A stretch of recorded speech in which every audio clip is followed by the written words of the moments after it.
불신자들도 대략적으로 알고 있는 이야기, 그리고 동시에 성경에서 가장 많은 오해를 받고 있는 바로 그 이야기입니다.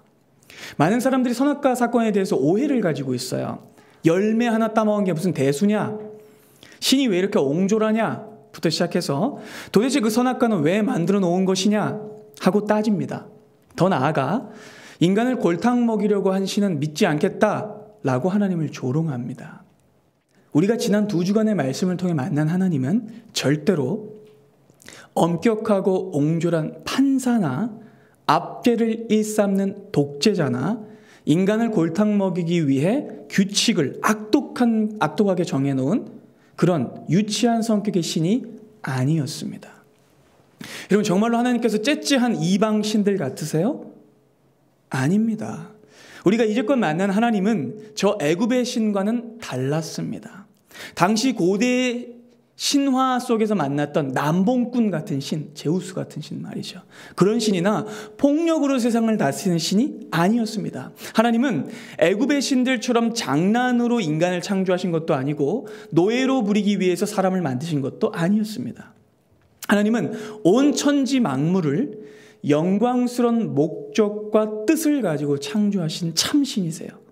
뿐만 아니라 인간을 만드사 가장 존귀한 역할을 맡기신 긍휼과 사랑과 은총의 신이었습니다. 자, 여러분, 그렇다면 그 하나님께서 왜 선악과를 제정하신 걸까요? 왜 그것을 먹지 말라는 금지 명령을 주신 걸까요? 우리는 이 말씀을 살피기 전에 먼저 우리의 인간적 오해와 삐뚤어진 사고를 내려놔야 돼요. 그리고 하나님이 어떤 분이신지를 분명히 기억하며 본문을 해석해야 됩니다. 그래야만 하나님께서 선악과 금령을 통해 의도하신 것이 무엇인지를 바르게 깨달을 수 있기 때문입니다. 하나님께서는 파괴와 실패를 계획하고 선악과를 만드신 것이 아니었어요. 예레미야 29장 말씀대로 하나님의 생각은 재앙이 아니라 평안입니다. 우리에게 소망을 주시는 것입니다.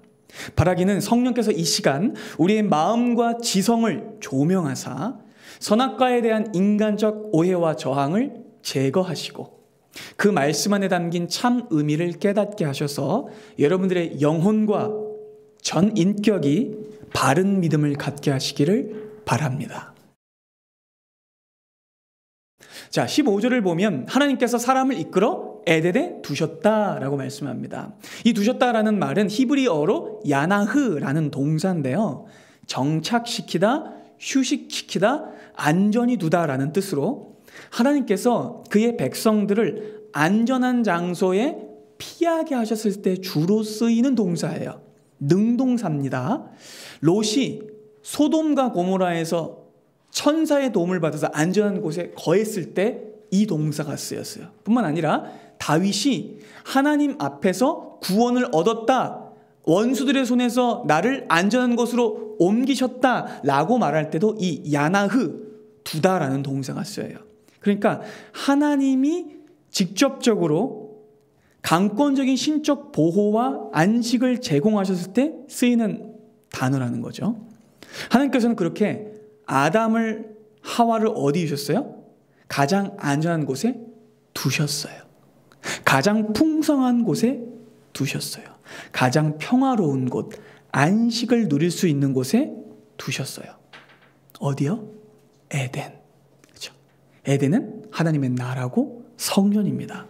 자, 그리고 난 뒤에 하나님께서는요, 하나님이 두신 그곳에서 구체적으로 어떻게 살아야 하는지를 정해주세요. 자, 무슨 뜻입니까? 에덴에 살기 위해서는 이 규칙들을 지켜야 된다는 거예요. 그러니까 더 분명하게 말하자면 이 말씀은 하나님 나라의 헌법이라는 겁니다. 깨달아지세요, 여러분? 헌법으로 이해해야만 이 말씀을 온전히 이해할 수 있습니다. 자, 여러분 보세요. 국가의 3대 요소가 뭐였죠? 주권, 영토, 백성. 근데 이건 외적 요소죠. 이 외적 요소만 가지고는 국가가 온전히 구동될 수 없어요. 뭐가 있어야 돼요? 법이 있어야죠. 헌법이 있어야만 국가는 질서를 차릴 수 있습니다. 국가가 제 기능을 할 수 있어요.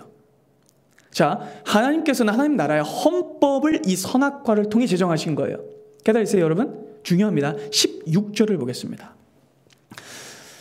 여호와 하나님이 그 사람에게 명하여 이르시되 동산 각종 나무의 열매는 내가 임의로 먹되. 자, 하나님께서는 하라 하는 명령과 하지 말라 하는 명령을 주시는데, 하지 말라는 명령을 주시기 전에 어떤 명령을 먼저 주셨는지 유의해 보세요. 여러분, 하나님께서 분명히 이렇게 말씀하십니다. 동산 각종 나무의 열매는 임의로 언제든지 다 마음대로 먹어라 하십니다.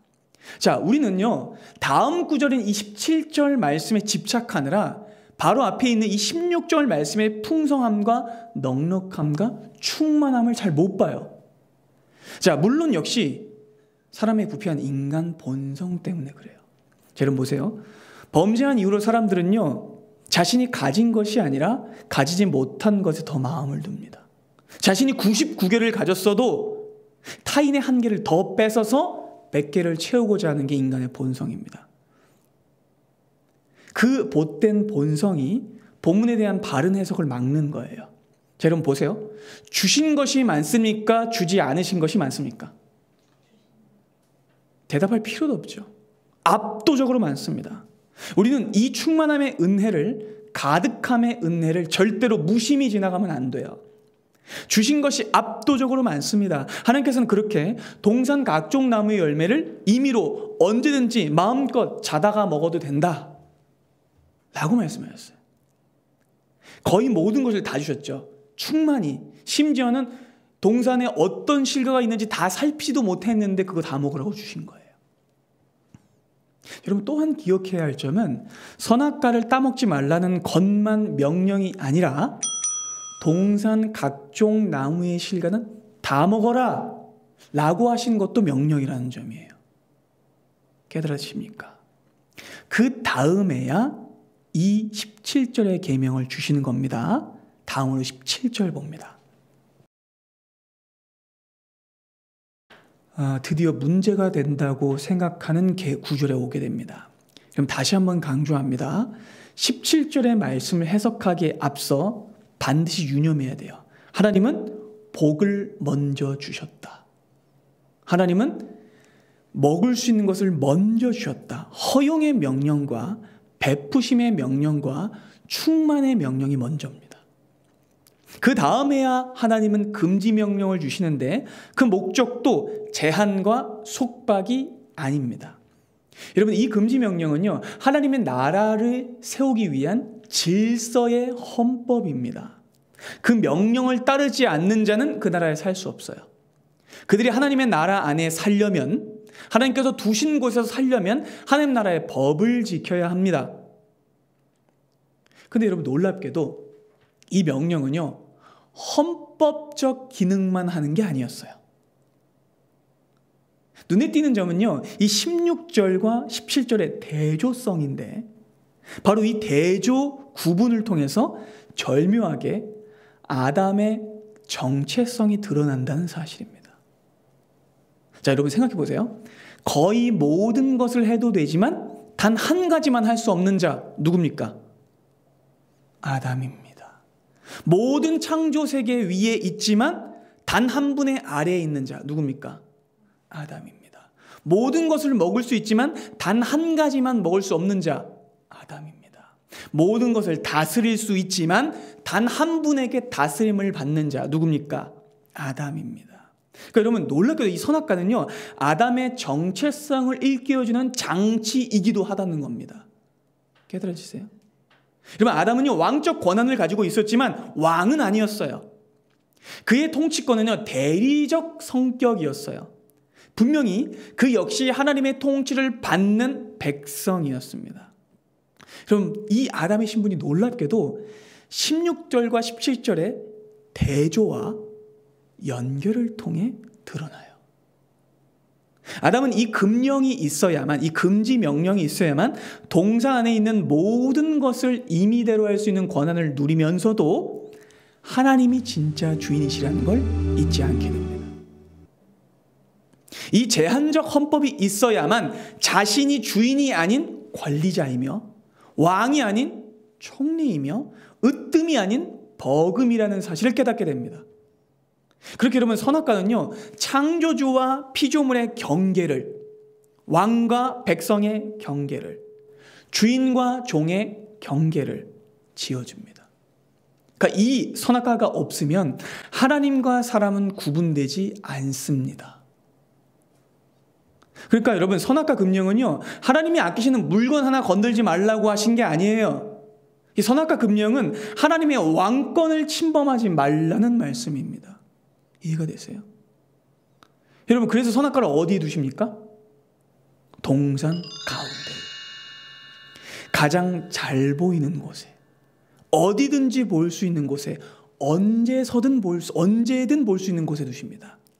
그러니까 무엇을 하든지 어디에 있든지 하나님만이 왕이시라는 사실을 잊지 말라는 겁니다. 아침에도 점심에도 저녁에도 고개만 돌리면 뭐가 보여요? 선악과가 보여요. 무슨 뜻일까요? 아, 나는 왕 같은 권세는 가지고 있지만 진짜 왕은 아니지. 나도 하나님의 통치를 받는 백성이지. 그걸 그때 깨닫는 거예요. 여러분 하나님 나라의 헌법적 기능할 뿐만 아니라 아담의 정체성을 일깨우는 이렇게 중요한 기능을 선악과가 할 수 있어요. 자, 여러분 더 좋은 방법이 혹시 있을 것 같으세요? 아닙니다. 아담이 하나님의 다스림에 충성하고 순종하는 여부는요, 오직 금지 명령을 준수하느냐 마느냐로 판단돼요. 깨달으십니까? 금지 명령이 주어졌을 때에만 왕과 백성의 경계가 지어져요. 창조주와 피조물의 위치가 구분됩니다.